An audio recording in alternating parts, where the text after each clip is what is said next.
now listening to Jca Sports Podcast on Spotify and Anchor.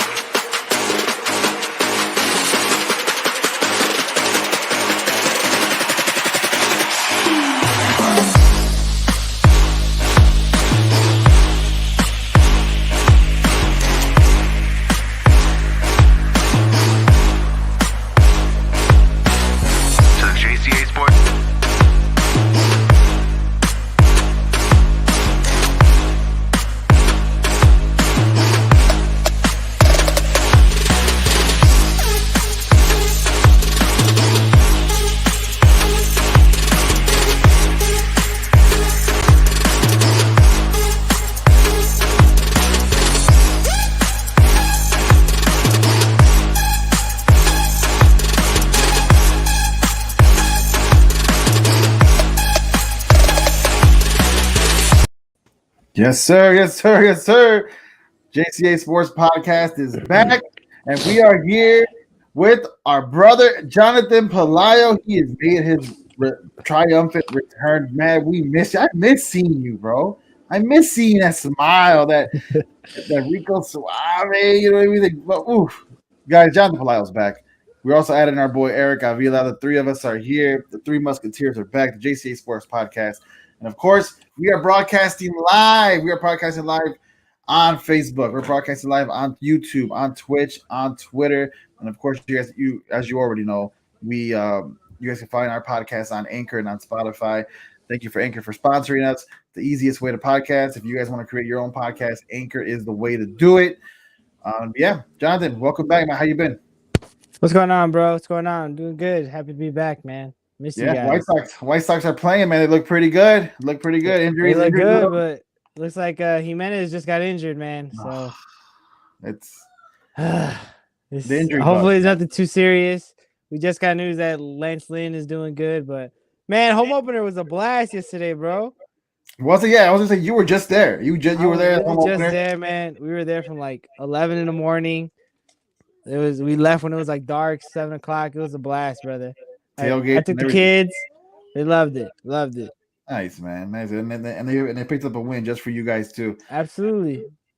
We were talking White Sox the other day on Monday. You know, Eric and I didn't fare so well. I'm not gonna lie to you. We were like, man, we're missing our boy John because we're out here like fish out of water. You know what I mean? Oh man, but we're glad to have you back for sure. Eric will be joining us. And today, guys, we have a very, very special show for you guys. So we're gonna talk Chicago Bulls. We're gonna talk playoffs. We're gonna get a little bit more detail into their first round matchup against the Milwaukee Bucks. And we have a special guest in joining us today, the creator and founder of Top 5 Sports. If you guys don't know, it's a huge, really successful podcast. And it's a Chicago. They just like us, they cover Chicago sports. They have the Chicago Bulls podcast going right now with all that's going on. And their founder in Quincy Butler is going to be joining us today, and we'll be able to talk to him and discuss everything Chicago Bulls. We'll talk about this past regular season, what he thinks, how they fared. We'll talk postseason, and we'll even get his thoughts on who he thinks is the face of the NBA. As you already know, I think it's my boy Giannis Antetokounmpo, and Eric and John think it's Kevin Durant. So we'll even ask him about that as well. So he'll be joining us very, very soon. But let's talk about the playing games that happened today and yesterday, John, with the Brooklyn Nets, defeated the Cleveland Cavaliers. They're now the 7th seed. Then they will be facing the Boston Celtics in the first round. Do you think that's a favorable matchup for Brooklyn Nets, or do you think Boston's just too strong? They definitely got Boston while they're hot. I just really expect I expect the superstars to show up, and Durant and Kyrie. Kyrie showed up yesterday, and you can see it definitely helps Durant to have the ability to just pass the ball over to Kyrie. But then you also do see when it's clutch time, it is KD's team. It's KD's time to go. So I definitely think you got to go like superstar for superstar. Is no one on Boston even matches up to the level of KD or Kyrie. No disrespect to Tatum, but he's just not on their level. You got two legit superstars, and he's an all-star. But it's just gonna be it's gonna come down to the rest of the team. Unfortunately, the Nets still have no defense. Ben Simmons is rumored to maybe come back. Possibly games 3 or 4. But I just expect there to be a shootout every game. and I think it's going to come down to some clutch game-winning shots by Durant or Kyrie. Yeah, I mean, I agree. Look, I agree in a sense what you just said about that duo was too much for the Boston Celtics, or it can be too much. But it almost seemed like they had to do a whole lot to win that game against the Cleveland Cavaliers. They both those superstars had to be great in a sense where they put up that many points and to have that the games that they had in order to win. Boston's better than Cleveland. I don't know if you could realistically ask and expect those two guys to do that every single game going forward. No, I agree. I just feel like I think yesterday showed you can't sleep on the Cavs, bro. Like they're there for a reason. They've been a hot team all year long. They've been like that little brother always nagging that he wants to play, give him his respect. Right. But I mean, but for a minute though, the Nets were in cruise control a little bit, and I feel like once they took their foot off the gas, and that's when the Cavs made it a closer game. But I feel like the Nets still won pretty comfortably. So. I don't think they'll sweep the Celtics at all, but I do see the Nets coming off on top regardless. Yeah. The game after that, we had the Timberwolves defeating the Los Angeles Clippers. They will face now the Memphis Grizzlies. But I think the big storyline here was the way they celebrated afterwards. You've seen how Beverly and everybody celebrated that, right? It was almost like if they won a championship. Patrick Beverly, man, like act like you've been there, bro. Come on, right, bro, right, exactly. Act like you've been there, man. But look, I love his passion, right? He's just as passionate as a sports fan, and that's what you want to see with your players. But do you think the Timberwolves even have a shot at maybe defeating the Memphis Grizzlies? I think they'll make it interesting. At least win one game. But I don't get it, especially the way Cat played.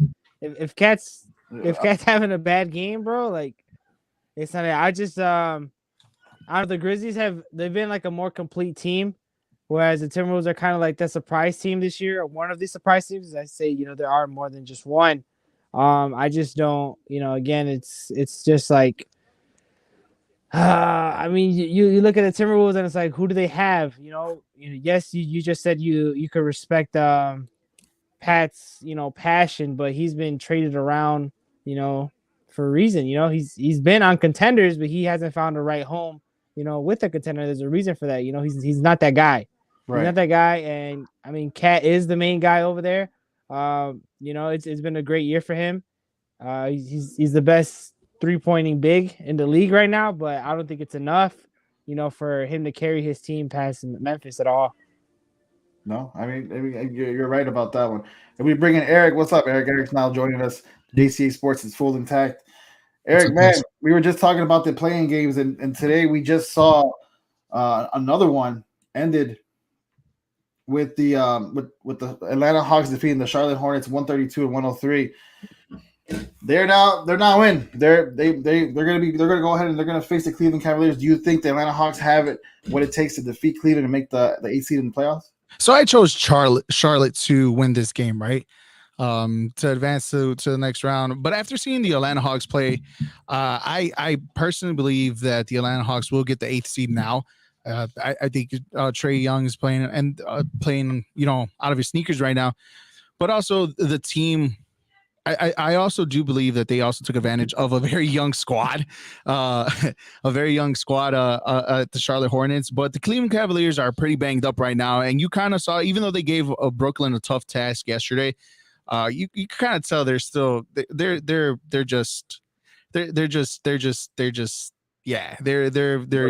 got them. Their injuries have them. I think they missed Jared Allen yesterday, but he is expected to come back Friday. He is expected to come back. So, I mean, they have that going for them, right? I mean, we'll see. Regardless of the fact it should be a great game. But, of course, we're here to talk Bulls. We're here to talk the Chicago Bulls. They have their first-round matchup against the Milwaukee Bucks Sunday. And we have a special guest joining us, the founder of Top 5 Sports, Quincy Butler, is here, guys. We're bringing him into the Jca Sports studio as we bring in Quincy. Quincy, what's going on, man? How you doing? Yo. How you guys doing? Good, bro. We really appreciate you coming on and joining us here on the Jca Sports Podcast. We're talking basketball. We're talking Chicago Bulls. They have a great first round matchup against the defending champions in Milwaukee Bucks. They don't have the momentum that we wish they did coming in, but I mean they're in the playoffs, right? We can say that for the first time in how many years? I think we're pretty excited, no? Yeah, absolutely. Yeah, man, I've been tapped into the Bulls all year through thick and thin. I think I watched all 82 this year, which is crazy to say. Right. But I make a lot of content surrounding the team. I just love them. I mean, they're really an enjoyable team outside of some of the bullshit you're probably going to talk about here. Can I curse? My bad. Yeah, you go ahead. Yeah, Okay. yeah, please. No, you're good. Outside of some of that, now, man, you started the trend. But outside of those type of things, they're just a really enjoyable and just good dude. So I had a good time watching them. But obviously, we'll get into like the nitty gritty. Yeah, we'll progressive. So we'll definitely get into the nitty gritty with this team. But right before we do that, man, go ahead. What is Top 5 Sports? I know you're the founder of that and the creator, and you have a podcast with another person that you co-host with. Talk a little bit about that. So started this a couple years back, and it's really just been like a passion project. I have a lifelong dream to work in sports. Right now, a cool job. I work for Nike on a social media team, so I'm in a good spot now. But Top 5 Sports really started for me as just a space for me to get off my ideas and my creative energy, talk about the Bears and the Bulls. And so that's we have a blog. We're on TikTok. I think lately the focus have been more so on just like content creation for TikTok. Because the team is small. It's really just me and podcast hosts I have for the NBA and then for the NFL for the Bears. And so, yeah, man, just passionate as hell about Chicago sports, have been my whole life, and just kind of just seeing that through. So, yeah, that's basically it in a nutshell. No, absolutely. Anyway, I'm a fan. I'm a huge fan. I seen you. I found you guys on TikTok originally, and afterwards I was like, yeah, we gotta get Quincy on because they're talented over there, guys. If you haven't checked out Top 5 Sports, check them out on Instagram and on Twitter. On TikTok at Top 5 Sports. But yeah, the content is legit for sure. And we're talking Chicago Bulls. The Bulls are coming off a 46-36 season. They're the 6th seed in the NBA playoffs, and they have a huge first-round matchup, as I mentioned, with the defending champions, Milwaukee Bucks. And I wanted to ask you, Quincy, what your overall thoughts are about this playoffs coming up, with the Milwaukee Bucks. But let's first get into the regular season, because we can't always just skip what they just did, right? Like they had a great season overall. 46-36 is nothing to smite. It's not bad. And for a team, that was originally just assembled this year, they did their thing, I think. But I want to get your perspective on it and what you think and how you feel they did this year. Yeah, so I think if this season's a little bit more like linear or consistent, it'll be way more bearable. The issue is like we just legitimately fell off a cliff. And it's really like unprecedented. It's never happened before. I actually like deep dived this. So I went back to the 2000 and 2001 season. So that's 22 seasons, counting this one. And for every team that was the number 1 seed going to the All-Star break, the Bulls are like dead last in every possible metric as far as like how they finished their season. And I'm pretty sure like we had that feeling. I think it was about 14 of those teams held on to the number 1 spot. And then the least, like the lowest seed a team actually dropped to was a 3 seed. And so I think Bulls fans have to really realize like it was actually an unreal fall from grace. But the moments, the high moments, whether that be, DeRozan being a freaking Wilt record and the highs of that, or, early on in the season when, we beat the Nuggets, we beat the Nets when they had KD and Harden playing, we beat the Mavericks. We actually had some good wins early in the season, which is why sometimes that top 3 win stat's a little overblown. But yeah, man, it's tough that the fall off happened, but realistically, the 5-6 seed is where a lot of people kind of projected them to be, and they ended there. It's just unfortunate. It was like the way it went, but yeah, for real, it really was a fall from grace. Exactly, but I still enjoyed the season overall, 100%. I mean, there's a lot to enjoy. Quincy, once again, thank you for coming on the show, man. There's a lot to enjoy. Obviously, we could roll up on the highs and obviously just dread on the lows. But the real question mark happens, right? And I've been this person in this podcast for a very long time, and it's the question of Zach LaVine and whether or not should the Bulls give him a max contract. How do you feel about the Bulls if the Bulls should give Zach LaVine that max contract? Yeah, sometimes when it comes to like players and whether they deserve money, it comes down to just like market and what other options are out there. And for Zach's case, we're not really stepping into that deep of a free agent class, like compared to some of the years in the past. So by that alone, it kind of makes Zach's value, boost up just a little bit on top of the fact that he has, his age going for him, and he'll have other suitors as well. I'm sure they're looking to, have his services. So it's tough. I've been actually pretty critical on Zach LaVine over the year because, the talent is there, the ability is there. The guy jumps out of the gym. He's a great shooter.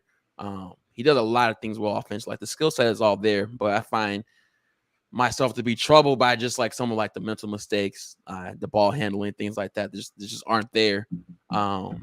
So to answer your questions, I would give Zach the max. I think the biggest thing for me over everything is if you look at the guy's career from where he first came into the league with Minnesota, even to when he first started with the Bulls, he's always improved. Every year he's came back, he's gotten better. This year might be the one exception just because DeMar came in, he's injured with his knee, but he's always been like on the up and up year by year. And the guy cares. Like he gives a fuck. He trains hard. He gets after in the off season. He's a pro. So I think he's the type of guy you want to build around your organization. And we just got to hope that like he's still taking his growth seriously and the coaching staff is still holding him accountable. So like he can actually take another leap. But I think he's worth it, man. I think he's worth it. So he's worth the $200 million plus that the Bulls can't offer him in this contract. Yeah, and like I said, it's you got to use some context as far as like what's out there and what other options there are. But I would give Zach that money if I was at the front office of the Bulls. I think they probably are set up to give it to him, to be honest. So discount? No, I completely there's no discount. What's going on, Quincy, man?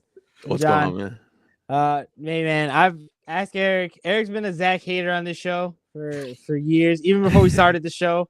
He's a Zach hater. I've been screaming that he deserves an all-star nod for the past 3 years. And you absolutely hit on the head, man. He's improved every single year, bro.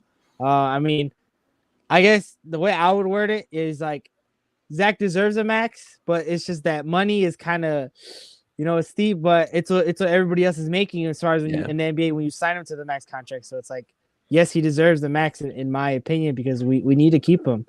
But I did want to ask you, man. So if we keep Zach, do you think we should trade away other, of our core, members of our team for somebody like, let's say, Anthony Davis or Rudy Gobert? Should we pull the trigger on that, regardless of how the season ends this year? So that's when it gets tough for the way the Bulls roster is like currently set up. I think some of our best trade rate was Kobe White, right? And the sucky part about this season is, the Bulls around the trade deadline, Lonzo was out, Caruso was out. I think Zach was like in and out of games. And so we had no choice but to keep Kobe on this roster. Like if we would have traded him away, we're asking Ayo Dosunmu, who already had a huge role, to kind of pick that up to the next level, which probably wouldn't have bowled too well for the Bulls team. And ironically, Kobe White played really well in the first few games after the trade deadline. But it sucks that he fell off the cliff because that was kind of one of the biggest trade pieces we would have. I'm in the camp that Patrick Williams is untradeable. I trust that dude, his work ethic, his skill set. If you guys watched that last game of the season, granted it's the last game of the season, but dude was getting after it. Like he's got to put some dudes on his mixtape, and so he's an untradeable guy for me. So it's like idealistically, I like to think, but I just don't know who we have asset wise to make that move. But the answer is yes. I mean, if we're just talking like Vucevic, he could go. Right. That's facts. Right. Realistically, I think a decision could be made between Lonzo, Caruso, and Ayo, because those are all three guards that are defensive minded, and when it comes to getting like a rim protector or another quality wing, our backcourt is kind of crowded. So if there's some guy to move, maybe it'll be in that bunch too. Obviously, Kobe first to go as well. But the good thing though is I actually do have a lot of faith on Arturas and Eversley as far as like their decision making, what they did in Denver, what they've done this short time here, and so the answer, yeah, some guys got to go. They got to go. But P. Will is one dude that I got to hold on to him. I think you saw that too at the trade deadline when a lot of the Jeremy Grant talk was coming around and floating on his name, and they're like, nah, he's ours. So that's where I stand with that. No, I mean, I think a lot of people agree with you for sure. You're listening to the Jca Sports Podcast, guys. We have Quincy here, who's the founder of Top 5 Sports. If you need to take a listen to their Chicago Bulls podcast, it's amazing. And let's get into the comments before we ask any more questions. We have our friend Cole.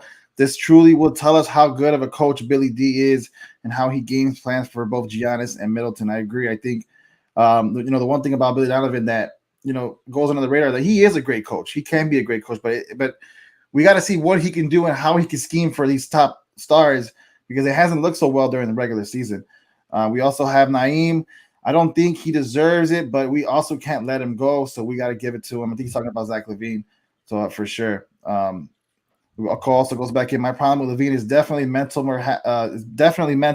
mishaps and defensive questionable shots selection as well from time to time. But overall, I love this guy and think we should pay him $200 million. Is too steep to me. I was thinking maybe 125 to 150. That'll put us in cap purgatory. Giving 200, we should save some for a defensive wing. And of course, I still think that's too much. Low key, right? Low key, right? No, you stop with the Zach LaVine hate here. Stop. No, he also goes on to say we could use a Jeremy Grant, Gobert, PJ Tucker, maybe even bring Jimmy back. I hear he's a little unhappy if Miami loses in the first round. And of course, Deontay, who made a little appearance behind Eric there, he's watching in. We appreciate Deontay. Zach isn't enough of a game changer to get the max. That'll handcuff many other possibilities financially, giving him that money. And he's not a superstar. Zach is an all-star, but not a superstar. I mean, we appreciate you all jumping into the comments. Of course, that's the one thing we love about our show, that you guys are able to come on and, give us your feedback as well on what's going on.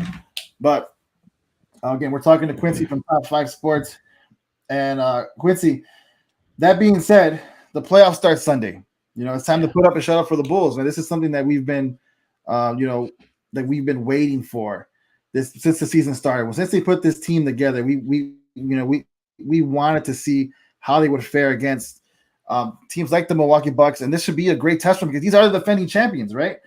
But at that same time, again, we haven't been looking so hot coming into the playoffs. But with that being said, can they realistically defeat the Milwaukee Bucks? And if they can't, how? Because it doesn't. I'm asking the questions. I don't know. I hate to be blunt, but the answer is no. They can't. They just can't. And really, the way I'm approaching this playoff series comes down to just like a developmental angle.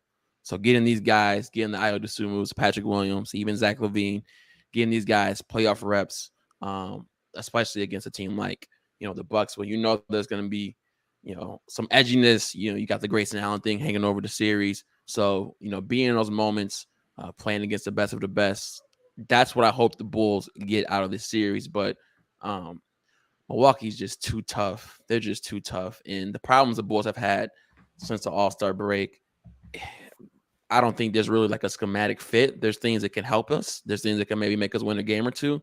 But I think it just comes down to personnel. And, Milwaukee's they're just so tough at so many angles. They can play big. They got shooting. They got perimeter defense. They got everything. And so really not. I mean, the Bulls have been playing bad, but even if the Bulls finished the season strong and they were a 2 or 3 seed, but somehow they had the Bucks in the first or second round. I'm saying the same thing. So they're just outmatched. That's why I'm just hoping this becomes like a valuable learning experience, which is why I hope they can win a game or two, because bet you get their ass kicked in 4 games. You're not really learning much, but yeah. So I hope the Bulls can get a game or two. That's my hope. So and it's not entertaining either. It really isn't entertaining when you see them just get their ass kicked like that. It's like, what is this? Yeah. Right. I mean, I've been saying for these guys too that there's only one game to me that I see that the Bulls will keep close, and that's the first game here in Chicago, which is game 3, that they'll probably lose less than 10 points, but I feel like they're going to lose all the other games by double digits, simply because the Milwaukee Bucks are just a whole nother level. Good. Like, they're here, the Bulls are like learning down here. Yeah. So the simple question, you say Milwaukee, but in how many games? If I'm putting money on it, I'm saying 5 games. Yeah, I'm saying 5 games. I do think the Bulls can get one. Main reasons why, like, you've seen DeMar show that he can go toe-to-toe with anybody. So if there is a game where it's close and it comes down to just shot making, we actually have a guy. I mean, realistically, I have 2 guys. I do have faith in Zach, even though it's been heavy DeMar closing this year. We got a guy can get buckets with anybody in the NBA, and he's proved that this year. So I think they have a puncher's chance at grabbing the game. So yeah, but I'm right there with you as far as, you know, the point differentials. It might be tough a few of those games. Yeah. No, man, I definitely agree with, you know, everything. I think we all agree, you know. We all don't see us Right. in the Bucks. They're just such a big dog, man. It's sad. But I mean, okay, let's without any fandom here, because we do have some Lonzo Ball fanboys over there. But do you think, you know, with Lonzo being ruled out, if he was playing, it would have somehow changed the outcome of the series? Like, how much of the Bulls like need? No, I mean, I think the games are undoubtedly more competitive, and maybe I'll be saying Bucks in 6. Maybe Lonzo makes a game difference, but I mean, you're talking about the defending champs, and I think Giannis is the best player in the NBA as well. I think we're gonna talk about that a little bit more later, but yes, it just comes down to them being just too tough. But I will say this, you know, we've done this fun thing this year with the Bulls. As they've been struggling, like in the new year, we said, okay, Caruso's on the way back. He's gonna make a big difference. He's gonna change this, and then nothing really happens. And then it was, Patrick Williams, he'll be back in 2 weeks. He's ramping up. He comes back, same shit.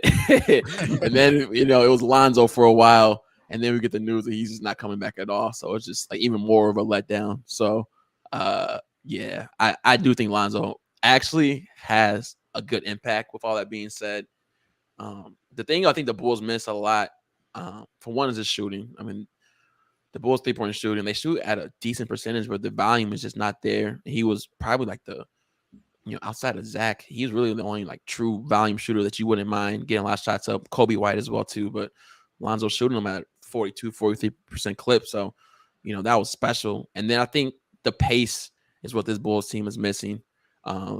You know, early in the year, our boy Stacey King, we were shy slamma jamma. We had DJJ flying, Javante, Zach, all these dudes flying. And a lot of that's because when Lonzo gets that rock off of a rebound, like, it's time to go. And his eyes are up. He's a great lob passer.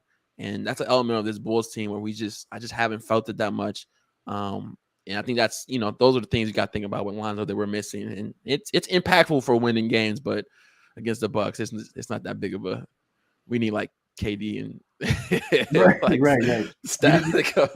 You need superstar level players to face superstar level players. Let's be honest. You know what I mean? Basically, just like that.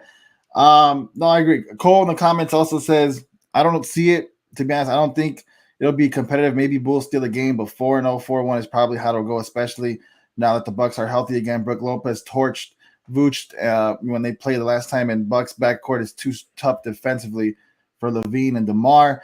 Naeem back in the comments, Bulls were in a bad spot no matter what. Nobody wanted to see the Bucks or Nets. Celtics were probably the hottest team finishing the season. Our best bet was probably seeing the Heat in the first round, and you see how that game went. I actually thought that the Celtics would have been a better matchup. Yeah, to be honest with you guys. Cole also says only competitive series we would have got would probably be against Philly, Toronto, or Miami, Boston, Brooklyn, and Milwaukee are all terrible matchups for Chicago. I don't know, man. Joel Embiid is just a monster. Yeah, I mean, all those teams killed us with the exception of like Toronto. Right, exactly. Deontay Jones, Lonzo would have helped a little bit. Nah, it wouldn't have been that much of a difference. I think he agrees with us as well. Lonzo's injury history scares me. I hope he takes care of himself in the offseason. He had way too many injuries. And of course, Deontay rounds it off. They missed his leadership on offense. Lazo kept DeMar and Zach from having to handle the ball. He kept the game flowing. Yeah, and Quincy, he alluded to it. It's just the way his eyes are just up the court at all times. That guy could just make a lob that'll make Mitchell Trubisky look like an amateur. You know what I mean? But he could do it. With that being said, going into the Eastern Conference playoffs, I think we all agree that Milwaukee wins this one, right? But who do you think Quincy just wins out the East? Who do you think out of all these teams, out of Miami, out of Boston, out of Philadelphia, Milwaukee, Brooklyn, which one do you think will win the East, take it, and go to the NBA Finals? Yeah, I'm staying with the Bucks here. Kind of the boring pick, but it comes back to the fact that I just think that highly of Giannis, and just I think it was last year against the Nets. I think that was a series for me and a lot of people where his playoff performances were unreal, and obviously he capped it off in the finals. Dropped 50 in that closeout game. He's just the most unique player in the NBA. He's the most dominant player in the NBA. He really doesn't have a weakness anymore. And he's just surrounded by the best dudes. And realistically, I didn't like what I saw out of the 76ers after, they had like a nice week or two of a honeymoon period where Harden and Maxey, those guys are playing good, but they kind of trickled off. Brooklyn, as talented as KD is, I just don't like that team completely. I actually have Boston taking them out. And so, yeah, it just comes down to just a pedigree. The guys they had, they were just there. And I think Drew Holiday is actually playing better offensively coming into this playoffs this year than he was last year, which makes his team even more deadly. So I'm locking in with Giannis. Like I said, I think he's the best player in the NBA, and that's my pick for them to win the East for sure. Okay. Not bad. So you said Milwaukee. That's a boring pick, right? You don't want to go out there. Are you going to do the same thing for the West and have the same rematch as last year's NBA Finals out West? Who you got out the West? I mean, I wish I could I really wish I could be more exciting, but I want to just keep it a buck how I feel. I like to speak as if my money were on it. A lot of people just cap and just say a hot take to say it. But I'd say if it wasn't the Suns, I actually like the Grizzlies more than I do the Warriors. So, but I just think the Suns are just too tough of a team. I think Book is a legitimate superstar. I think he's gotten to that point where he's just a perfect player within their offense. They got defense, they got size, and then you got the CP factor, the point guard to control tempo, pace whenever he needs to close games. So they're just the most complete team. I hate this is a boring answer, but hey, I agree. I see them back in the finals, and I think a healthy, completely healthy Suns team, because they're a little bit different than they were last year. They got a little bit more, size, because last year there was really just Ayton, but now they'll have McGee helping that out too. So I think that can go 7 undoubtedly. But that's my thoughts as far as the Western Conference. Okay. I mean, you're right. The JaVale McGee factor, I think that's the biggest difference from last year to this year. He does have, obviously, it's not the same JaVale McGee. He doesn't shackle fool a lot as he used to before. I think he actually tightened up the screws a little bit, and I think that would probably be the difference maker, not only in the West, but you're right. If that's your matchup, he'll give Giannis that little bit of trouble that not a lot of teams have. Yeah. So, I mean, it's a good pick. I mean, can you really go wrong with any team coming out of the West, though? Like, you can make an argument for every team in the top 6 to go out of the West. Yeah, and I think that's what's beautiful about the NBA right now. Like, if you're just a fan of the league, I think this season is the beginning of it could be a little bit of a golden era where there is no more, the Warriors and their run or the Heat. And I still enjoy the NBA then, but now there's legitimate question marks, and there's, like you said, you will not be surprised if the Grizzlies got it, if the Warriors got there. A healthy Denver team, a lot of people had them picked to win the West. So just a parity from top to bottom. Even in the East, I picked Milwaukee, but I'm not gonna be shocked if Miami does what they did kind of in the bubble and plays well. So that alone, I think, makes the product this year we're gonna see in the playoffs is way better. And like I said, it's just a good time to be a Hoops fan, in my opinion. 100%.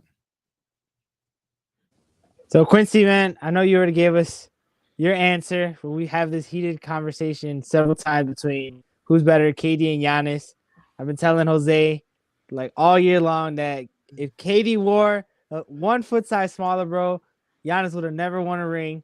And I gotta ask you, what is it? I guess you already said Giannis is the best player in the NBA right now. To you, how big is the gap between Giannis and KD in your eyes, or is there somebody else that's closer to Giannis? No, it's as small as it possibly can be. I mean, for me, the only like that foot being on the line small. Exactly. For me, the only reason why I give Giannis the slight advantage is because he won the head-to-head last year in the playoffs, and it'll be games where KD's going off and Giannis is right there with him, and then couple that with how he played in the finals. I mean, it's kind of disrespectful to not give him. You just won Finals MVP. You just beat him in a playoff series.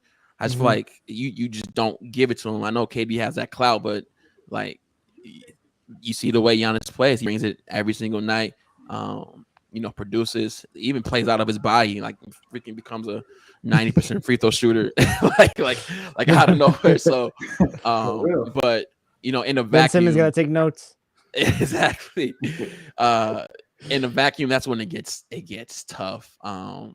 Because you saw even last night. I mean, KD had about 5 blocks, I think, double-digit assists. So sometimes it's like just because KD doesn't have the role or do some of the things offensively that Giannis has to do, doesn't mean he's incapable. So it's so close. But for the reasons I kind of just said, like I'm giving Giannis the edge right now. But shit, fuck. I mean, the Nets win the East. It's back on KD. The crown's back with KD. So that's just absolutely. It'll be interesting because this time around they'll have Kyrie Irving. As long as he stays healthy, if they face each other again in the Eastern Conference Finals, they'll have at least Kyrie Irving, and that could be a difference maker because he's been playing lights out as well. It's gonna be more interesting seeing how Harden is out. So yeah. So it's definitely gonna be better. Quincy, man, we really appreciate you jumping on, bro. Where can we find you on all your social media platforms? Top 5 Sports. Go ahead and plug it, bro. Yeah, so Top 5 is spelled completely out. TOP FIVE_sports, and that's consistent. Twitter, Instagram, TikTok, YouTube. It's just regular Top 5 Sports, but basically on all platforms, man. Try to get as much content up as I possibly can. But no, man, this was super dope. This was super fun. I love what you guys got going on here. It's a cool little setup. So I definitely appreciate y'all, having me on. No, we appreciate you. We would love to keep this going, man, for sure. But I gotta keep doing what you're doing, bro, because I'm telling you, I'm a huge fan. I watch every single one of your videos. Every time I drop knowledge on these guys, basketball wise, I mostly get it from you, bro. So I appreciate you coming on. I thought you were Tony Basketball. Wow, exactly, bro. I am Tony Basketball. You ain't Tony Basketball. You gotta get him somewhere, right? I'm just saying. It's Quincy Basketball. No, you're done. Exactly, Quincy Basketball. You're done. Basketball, homie. You're done.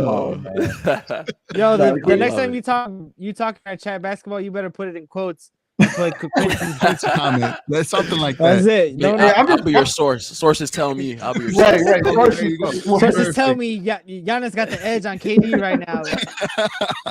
I'm actually really happy that he chose Giannis, right? Because I've been trying to tell these guys for the past I don't know how many months that he's there, man. He's literally willing. He's ready to take over that mantleship as the face of the NBA. You know what? It just sounds better when Quincy says it. It's more, it's more Quincy basketball. I think a big part too with Giannis too is like his game is just objectively, it's just not as pretty as KD's. It doesn't look as good, but the results are the same, if not better. So at the end of the day, that's all that matters. So that's all that matters. Exactly. Yeah.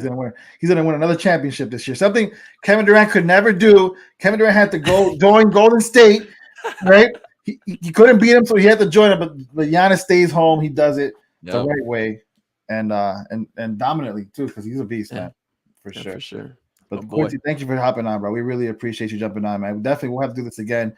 Maybe who knows what happens? Maybe the Bulls sneak out a win, right?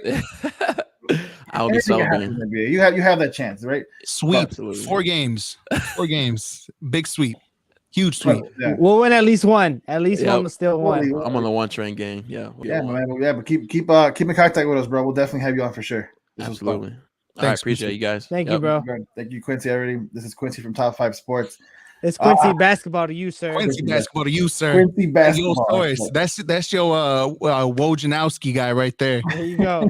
You just the Quin- messenger now. Quincy basketball. That's a good. Let's get into the comments real quick because they're going off right now over here. With your boy Naeem, it's baseball season. Damn right, it's baseball season. That's where we're gonna go in the last 20 minutes or so in the show. You also Jonathan's on the comments. Naeem, pray for you. For real, man. Bro, can you say my man's name right? It's Naeem, not Naeem. Naeem. I said Naeem. Did I not say Naeem? You said Naeem. I did not say Naeem. I said Naeem. Yes, you did. Naeem Garcia. A quick little hit to the ankle. That's all. Deontay also says Milwaukee takes it. I agree with them. So does Cole. Milwaukee takes it. Nobody else really stands out to me. A rematch in last year's finals. If I had to bet the house, Cole also says Sixers would be lucky to make it past Toronto. And that's saying something, bro, because they were pretty dominant, this past season. But a lot of people are giving Toronto the rub, and I guess rightfully so. Brooklyn is terrible defensively. I would say Boston is a sleeper if they get Robert Williams back. Miami, I haven't got a good read on them, but they're too up and down to trust. I mean, hey, they're number one for a reason, though. You gotta. So and with they're well coached. Dante says Golden State. Can't sleep on Steph Curry and them boys. Naeem, KD all day, every day. Come on, Naeem, you're better than that. You're Naeem again. If we're talking individual talent, though, KD is top dog. Hey, that's Naeem basketball to you, sir. That's talent. Jonathan with the cutest picture in the world, right in front of the White Sox Stadium.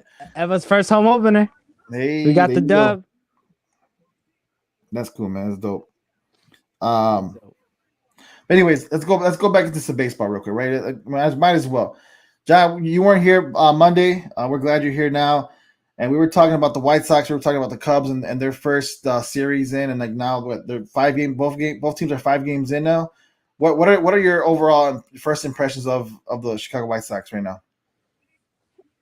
Oh, sorry. I thought you were gonna hit me with the Cubs, actually. We'll do that. No. I'm actually look. We did our best White Sox impression, bro. We weren't all that good. We did. No, we're not. Trust me, you're the more insider than all of us. So just they heard about us enough with the Cubs. So go ahead. We're done with the Cubs. Give us a real good take on the Sox. You know what? I feel like the first series, you definitely saw the rust in the Sox. With having a rush to spring training. We had both our 1 and 2 pitchers get injured. They just said today that Lynn is actually improving quicker than the timeline of his injury said, which is great, man. If you notice, it's not just the Sox everywhere around the league. They've kind of been like having all starting pitchers on a short lease. After like 5 innings, you're gone unless you're really dealing. No, man, the Sox, I feel like coming home has done them justice. They definitely struggled the first series. Yesterday, they came back and won through 3-2 game. And then today, I honestly thought today's game was going to be canceled. But no, they came out swinging, man. They're up 6-1 last I checked. TA homered, Robert homered after homering yesterday. Just, the unfortunate news about Jimenez is injured, but hopefully it's just a little bruised ankle. But it's not what we need right now. Moncada's already out. Like I mentioned, Lynn are out. Our newest right fielder is out on paternity leave. I mean, congratulations to him. But it's like, damn, we can't keep losing guys now. But no, they're definitely playing like the Sox, should. They just needed some more games together. That's why I feel like this homestand is gonna do them justice for real.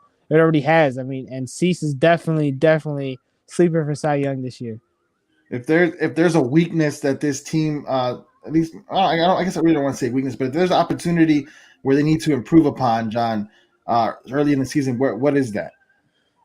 You know what? I keep seeing the trade rumors, and they got to pull the trigger, man. We need to go get Montez from the A's, bro. It's definitely starting pitching. I mean, surprisingly, the Beard did his thing today. But you're not gonna see that type of outing from Dallas every single start. I mean, we can't rely on him to go the full year to go into the playoffs.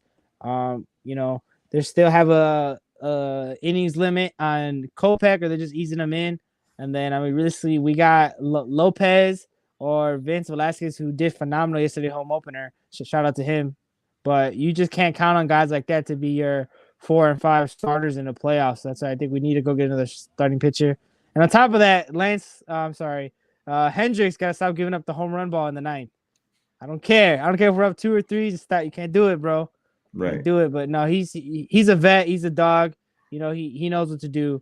So I think right now another arm in the rotation, like with the legit starter, is much more needed than someone and another arm in the pen. Surprised me that you say that. Now that you say that you want Frankie Montas, who would you give up the players that they're supposedly in this trade?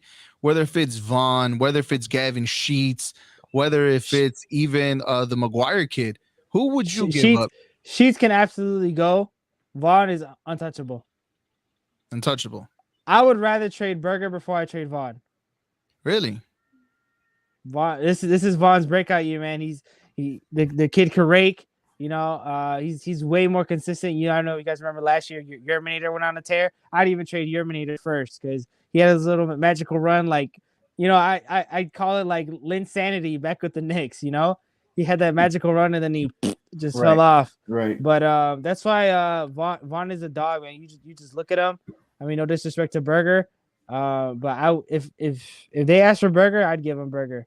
But Vaughn is, I think, the only untouchable guy for me right now. As far as guys coming up, not the rest of the guys that are, you know, already starting every game. Like you're not touching the starters, you're not. But as far as like, give me like Sheets, he plugs in right field from time to time. You know, we had to convert him to an outfielder out of desperation being outfield. You know, that's why I'm okay getting rid of Sheets. Yes, he did his thing. I'm not gonna lie. You know, he's had his moments last year. But I would definitely get rid of Sheets. So, you know, I saw that they almost completed a trade for Sheets, but then like they kind of backed out and wanted more. But when I saw that, I was like, yes, I would definitely give him Sheets. Yeah, it was But Sheets Vaughn's a no-go. It was Sheets and like another pitch and a pitcher. A prospect. I thought it was 3. I think it was a pitching prospect. Yeah, and then there was But another. You know what? I'm gonna be real honest with you. I saw it yesterday, and then I started drinking at home opener, and I didn't check my phone no more. It'd be like that sometimes. Right. Hey. Naeem in the comments says injury hits big early, but we're finding a way to get past Hendricks. Needs to figure out whatever the hell he has going on. Making a lot of contact through 5 games though, so that's good. Also says starting pitching is the need with all these injuries. We can afford to give up Sheets. We have way too many right fielders anyway. That's my boy Naeem. That's all, you know, that's the godfather of my first son right there. Oh, you're trying to have kids already, huh? Oh, Nah, you heard it here first. Breaking news. Take it easy. Let's pump the brakes, all right? Man. No, for real. No, but no, you know what? The White Sox is like you rather. I think we said the same thing last year, right? You rather have them go through this early than later in the year. Go through whatever injury bug is, whatever jinx you have. Go through it early. Get everybody healthy, and that way, when playoffs roll around, you're good to go. I think the biggest question this year is, can they defeat the teams when it matters? Like that was the issue they had last year. Do you think realistically, John, they could overcome that? I guess that bad luck that they had. I don't know what it was last season, but they couldn't. Kind of like how the Bulls are this year, they just couldn't find a way to defeat the teams that were, you know, the top of the division or top of the of the leagues when it mattered. You know what? I think so. I think they can, just because all these young guys have another year of experience. They all gain another postseason, loss, but it comes with postseason experience. You know, you got guys like you're looking at Jimenez, Robert, Moncada. Like, you know, y'all can't use an excuse if you're young. I mean, granted, you're young, but you're not rookies no more. You're not in your sophomore slumps type. You don't got that excuse. And I think the main difference is Tim Anderson. Tim Anderson has come off as like, dude, like, granted, like TA's always been a solid shortstop, but like he's literally becoming a voice in the MLB. He's literally becoming a leader. Like, granted, this is always going to be Jose Abreu's team, and he's the captain, but like TA's the guy that hypes everybody up, man. Like you saw the impact from when he came back. when he was out the first 2 games because of suspension. And I think he really brings everybody together, man. Like he's the glue to the team. Having a veteran at second base is another huge part. Like you get guys like that in the clubhouse, man, and you're doing good. Even Vince Velasquez, like it's like I told you guys, he's a low risk, high reward type of player because he's known for racking up strikeouts, but got a high ERA. But these are like people that like have been around the leagues. They've played, with people who won championships, and to bring them here with TA now being that voice, he's pretty much I'd say Tim Anderson is the face of the White Sox right now in the MLB, but it's still a Braves team. If that, I'm always gonna say it's a Braves team, but rightfully so. He's been here through it all. Yeah, but it's just without TA, the team isn't the same. But he really brings everybody together. You just see the team's having so much fun, and it's just we still have Yasmani there. It's just now like it's not now. This is the year where the young guys. You can't say you're young bucks no more. Like that's it. Like you're part of this core that's already grown into. You've had 2 seasons that you lost the playoffs. Like this is your year to go over the hump. Yeah, I mean Naeem says it in the comments. I think this lineup can compete with anybody. They do. They have everything. Everything that it takes to win it all. They just gotta translate that on the field. That's it. Do that and you're golden. He also says Luis Robert is going to take that face of the team after this MVP year. We got ourselves a top 5 tool player. Boy. I agree. MVP year for Luis Robert. You've been really high on Luis Robert, and rightfully so. So yeah, I mean, we'll see what the White Sox have in store for us this season, right? Look, they're an exciting team. Whether Eric and I want to admit it, or they're an exciting team, and they are the only team right now in Chicago that could say that they have what it takes to win it all. But speaking of that other team, they have a young player in Seiya Suzuki who's been pretty lights out, man. This the beginning of the season. Eric, another day where he got a single. The guy's hit every single time he's been up to bat, or at least once. I think more than it's the stat was he's hit multiple times in every single game, which is crazy. It's a crazy stat. He's like one of 2 players to only do it. The other guy's irrelevant. I don't even know who it is, but not even in baseball anymore. But just a feat for someone who was an MVP back in Japan. How impressive is this streak he's on right now? I'm gonna pull up that stat I'm talking about. I'm trying. You know what? I'm really thinking about putting a $25 bet and putting Seiya Suzuki winning Rookie of the Year. I think I feel confident in that one because what I've seen so far is the guy's been patient on the plate. And we talked about it on Monday a little bit to Jose, that what I like about Suzuki's plate appearance is that he's very patient. The weekend series against Milwaukee, he's only swung and missed at 1 ball throughout the whole entire series that you alluded to me. That's a crazy stat. And then I was watching the last 2, even though the game today they lost today's game, but even seeing his at bats, just kind of like, man, this guy, and Tony said it 2 weeks ago on our podcast, like this guy can rake, this guy can hit, and actually seeing it up close and personal and been watching the games, like this guy has a mind for hitting, not a knack for hitting, should I say. But the one thing that I'm trying to hold my reins back a little bit is I want to see if it's still consistent from here till July, from here to August, when the dog days are coming right around the corner. Yes, it's fun and it's exciting. And if it keeps it up and the team somehow stinks, hey, at least we have something to look for and be happy and going, hey, you know what? Let's go to the Cubs game and just watch Suzuki rake.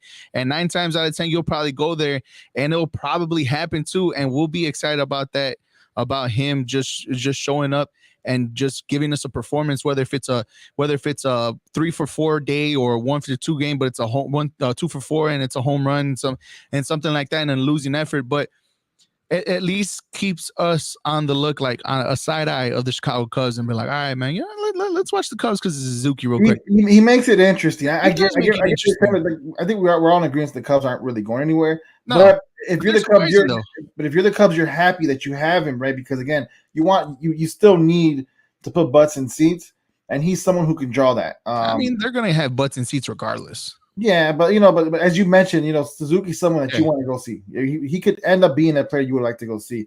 This isn't the stat I'm talking about, but this is another one, impressive one. Right now he's the only MLB player with 8+ RBIs, 4+ walks over his first 4 career games since that became a stat. And since the RBI became a stat in 1920. So this guy, Yeah, You the know, stat you were talking about was with Mark Rezolanic. yes, He was the that's the one. second Cub to ever do so. So that's the Yeah. stat you're talking about. Yeah, that's what I was talking about. But it's impressive. John, what do you think about Suzuki and everything he's been able to do thus far? You know, I could tell you guys haven't been baseball fans a long time, but it's okay. Reason why is because, I mean, no disrespect, but Japanese players that come into our league usually start off really, really hot, and then majority of them fall off. The only probably like, you know, foreign players you guys can think of, you know, from over there is Ichiro and Otani. You look at guys like Dice K, Jose, if I don't know, he's with the Red Sox. Yeah, I don't know. I don't know. Dice K, Fukudome, Ryu's up in Toronto. Like all these guys come out, even Tanaka. It's just all these, you know, foreign players come over here and they start off hot, you know, make an all-star or two, and then they just disappear. You know, and I mean, I really hope it's not the case. I'd love to see another Ichiro, because it just feels like, you know, this guy has so much different hype than Otani does, just because Otani's a two-way player. But if you guys could get like a really great, you know, hitter, because Ichiro like was a dog, but it's just a matter of time before pitchers and teams adjust and know how to pitch to him, in my opinion. And that's what I said. Like, I don't want to get too excited and pull back the reins a little bit because of that aspect. Because it's only the first week and a half of the season, and it's basically can you do the same? Can you produce in the month of June, in the month of July? You know, where the summer days are long, the days are long, and you said there's enough tape out there on how to pitch, and if he could do that, I mean, hey, I'm just saying. It could be you're right. He could be the next. I'm not saying Ichiro, but he could be up there. I'm not going to compare him to anybody quite yet, but I think John and Naeem have a great point. And like let him test about a month. Let teams adjust to him and see what he's doing. But still, regardless of the fact, what he's doing is impressive, right? For you to be coming to Japan out here and you're in the big boy league now, and to still be able to do it is an impressive feat in itself. I will say this real quick. He has distracted everybody from how much Nicky Madrigal has sucked at the plate. Yeah, I was gonna come at you with you. That's your boy, man. What the hell is he sabotaging the Cubs or what? He's coming off an injury, man. Leave him alone.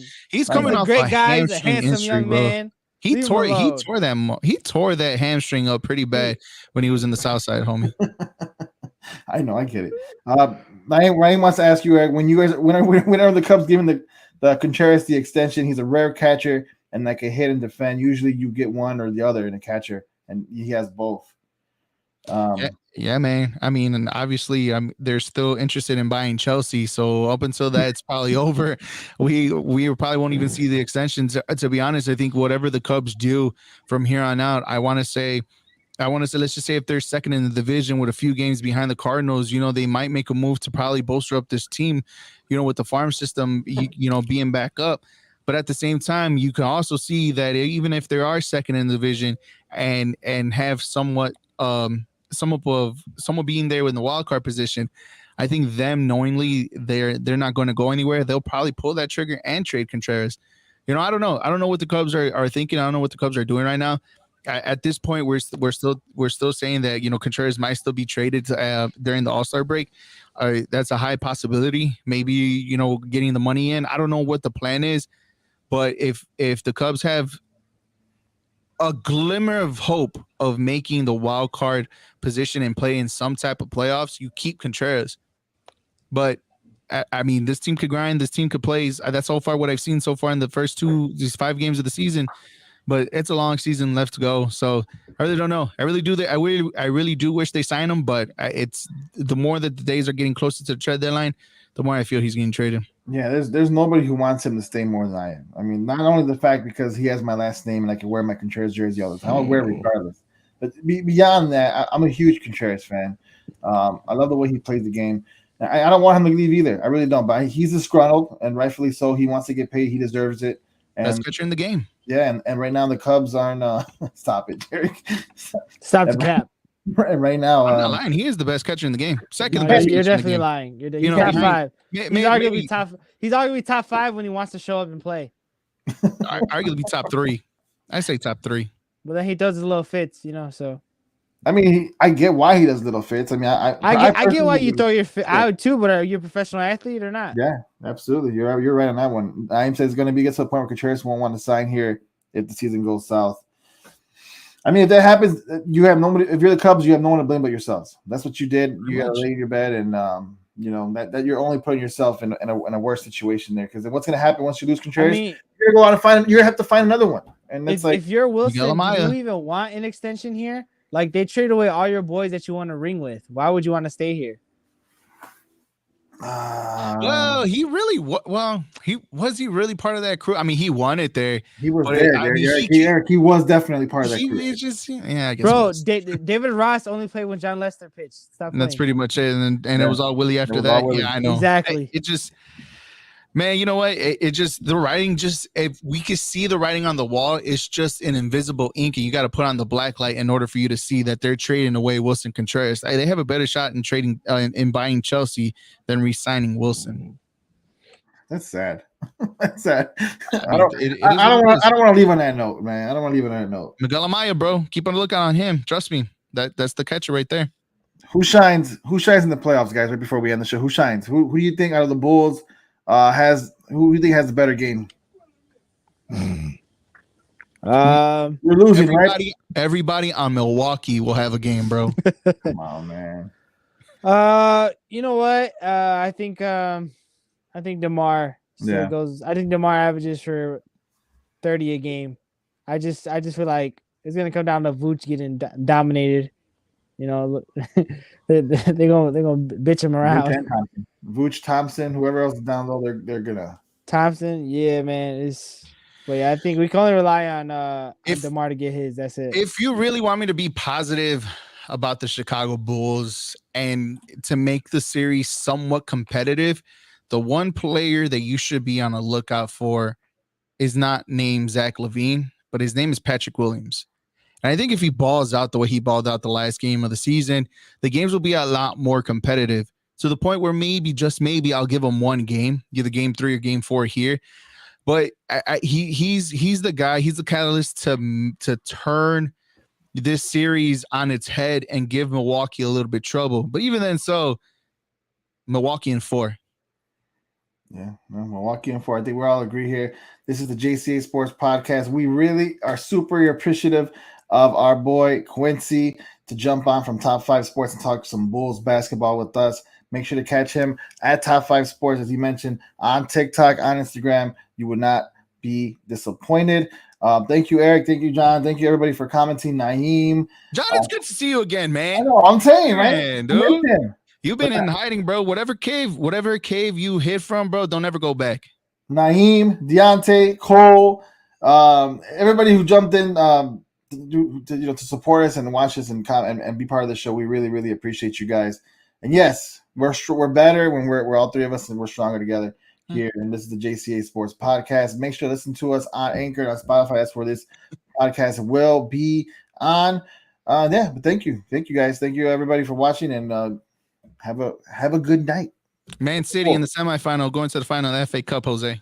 Liverpool all the way, baby. Liverpool all the way. Why you're still disrespecting them, man? Where's Arsenal at?